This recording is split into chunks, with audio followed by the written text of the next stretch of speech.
चलिए बच्चा लोग शुरू करते हैं मिसलेनियस सीरीज का 11 question and the question is find the value of k so that the pair of equation x plus 2y is equal to 5 and 3x plus ky minus 15 is equal to 0 has a unique solution and no solution। देखिए बच्चा लोग यहाँ जो है ना दो तरह का इक्वेशन दिया हुआ। पहला इक्वेशन क्या है x plus 2y is equal to 5 and second equation दिया है 3x plus k y minus 15 is equal to 0। अब हमें कह रहा है क्या ना कि ये k का क्या वैल्यू होगा जब हमें क्या मिलेगा, एक मिलेगा यूनिक सॉल्यूशन, और दूसरा k का वैल्यू क्या होगा जब हमें नो सॉल्यूशन का सिचुएशन, नो सॉल्यूशन मिलेगा। ठीक है ना।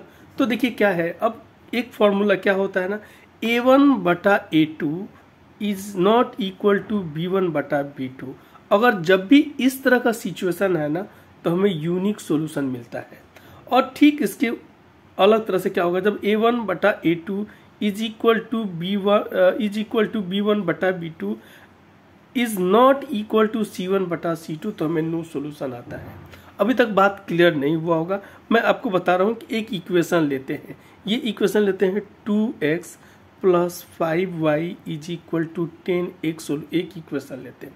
अब देखिए यहाँ पे क्या है ना, ये जो पहला टर्म है ना, और दूसरा इक्वेशन ये ले लेते हैं, दूसरा इक्वेशन लेते हैं 5x plus 2y is equal to 15 ले लेते हैं। चलिए ठीक है। अब यहाँ पे क्या है ना, पहला वाला ये इक्वेशन हो गया, ये दूसरा वाला इक्वेशन हो गया। तो ये जो होगा ना, ये जो पहला इसका जो कोफिशिएंट हमें दिखाई दे रहा है, जो 2 दिखाई दे रहा है ना, वो क्या होता है, मेरा a1 हो जाता है। यहाँ सेकेंड पार्ट में ये मेरा क्या हो जाएगा, ये मेरा b1 हो जाएगा। सिमिलरली ये मेरा क्या हो जाएगा, ये मेरा हो जाएगा a2, और ये जो है सेकेंड इक्वेशन का ये मेरा हो जाएगा b2। ठीक है। यानी कि जनरल फॉर्म क्या होगा, a1x plus b1y is equal to c1, इसको हम लोग बोलेंगे c1। ठीक है। और सिमिलरली यहाँ वाला ये मेरा क्या हो जाएगा, a2x b2y is equal to c2, ये इसका जनरल फॉर्म होता है। अब क्या होगा ना, a1 बटा a2 अगर ये बराबर ना हो और b1 बटा b2 के, तो हमें इक्वल सॉल्यूशन यानी कि यूनिक सॉल्यूशन हमें मिल जाएगा। सिमिलरली अगर a1 बटा a2 यानी ये वैल्यू और ये वैल्यू बराबर हो b1 बटा b2 के, लेकिन c1 बटा c2 बराबर ना हो, तो हमें नो सॉल्यूशन मिलेगा। चलिए इसको सॉल्व करेंगे तो हमें समझ में आएगा ज़्यादा अच्छे से। तो इक्वेशन जो है ना, उस इक्वेशन को पहले तो यहाँ पे नोट करते उतारते हैं, x plus 2y is equal to 5। ठीक है, ये फर्स्ट मेरा इक्वेशन हो गया। सेकेंड इक्वेशन क्या है, 3x plus k y minus 15 is equal to 0। तो इसको भी यहाँ पे रखते हैं क्या, 3x plus k y minus 15 is equal to 0। अब इस माइनस इसको ना इस साइड में ट्रांसपोज करते हैं तो हमारा क्या बन जा रहा है, 3x plus k Y is equal to 15। ठीक है। अब यहाँ क्लियर हमें पता चल जा रहा है कि यहाँ क्या छुपा हुआ है, यहाँ +1 छुपा हुआ है। ठीक है। और यहाँ सब जगह है, तो यहाँ मेरा a1 क्या है, a1 जो है ना वो मेरा 1 के बराबर है। a2 मेरा कितने के बराबर है, a2 मेरा 2 के बराबर है। और c1 मेरा कितने के बराबर है, सॉरी a1 और मेरा ये हो गया b1 कितने के बराबर है, b1 मेरा 2 के बराबर है। सिमिलरली मेरा c1 कितने के बराबर है, तो 5 के बराबर है। ठीक है। अब इस इक्वेशन में अगर हम बात करें, कौन सी इक्वेशन, इसमें, तो ये मेरा a2 जो है ना वो बराबर है 3 के, ये मेरा b2 बराबर हो गया k के, और ये मेरा c2 बराबर हो जाएगा किसके, 15 के। अब इसको कंपैरिजन करते हैं, यानी कि दोनों इक्वेशन को, तो a1 के जगह पे क्या लिखेंगे, a1 के जगह पे 1, और b2 के जगह पे मेरा ये a1 के जगह a2 के जगह पे मेरा 3, तो ये यानी 1/3 क्या इक्वल है, नॉट इक्वल टू b2 मेरा क्या है, b2 मेरा 2 है तो 2 डाल दिया यहाँ पे, एंड b1 मेरा 2 है तो 2 डाल दिया, एंड b2 मेरा क्या है तो k है k।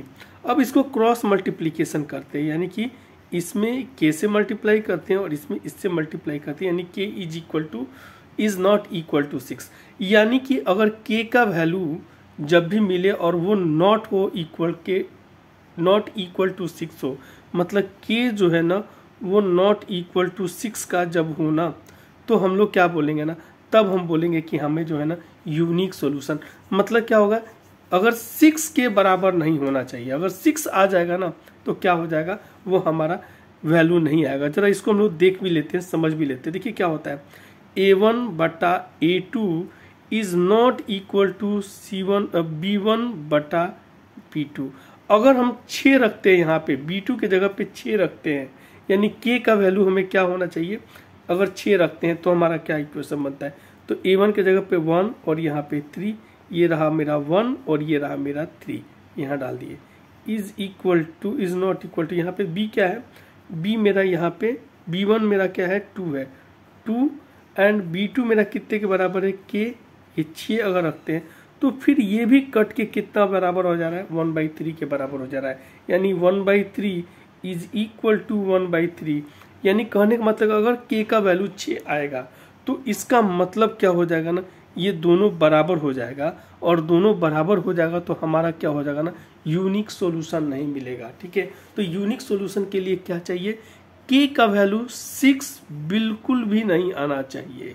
ठीक है ना, जो कि यहाँ निकल के आ गया है। होप ये अब तक क्लियर हो गया आप लोग को। ठीक है, अब हम लोग बात करते हैं अगले के नो सॉल्यूशन का सिचुएशन कब आता है, जब a1 बटा a2 is equal to b1 बटा b2 but not equal to c1 बटा c2। ठीक है, तो इसमें क्या होता है ना, नो सॉल्यूशन है, इस स्थिति में नो सॉल्यूशन आएगा। तो a1 मेरा कितना है, a1 1 के बराबर है, इक्वेशन में आप देख ले a1 कितने के बराबर है, a1 मेरा 1 के बराबर है और b1 मेरा 2 के बराबर है। तो यहाँ पे a1 की जगह पे क्या करें,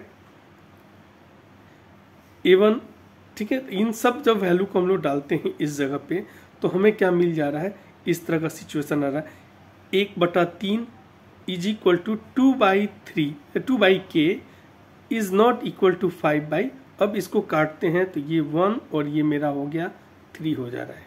अब देखिए यहाँ पे इन दोनों को निकालते हैं तो क्या हो जा रहा है, k का वैल्यू 6 आ जा रहा है, और इन दोनों को जब हम यहाँ से 2/k is not equal to 1/3, इसको जब हम लोग क्रॉस मल्टीप्लीकेशन करते हैं तो k, अब देखो यहाँ पे कंट्राडिक्शन आ जा रहा है। यहाँ पे क्या कर रहा है, कह रहा है क्या कि k का वैल्यू 6 होगा तो हमें क्या मिलेगा, हमें नो सॉल्यूशन मिलेगा, और दूसरा पार्ट ये कह रहा है k का वैल्यू अगर 6 के बराबर नहीं होगा तो हमें सॉल्यूशन मिलेगा, नो सॉल्यूशन मिलेगा।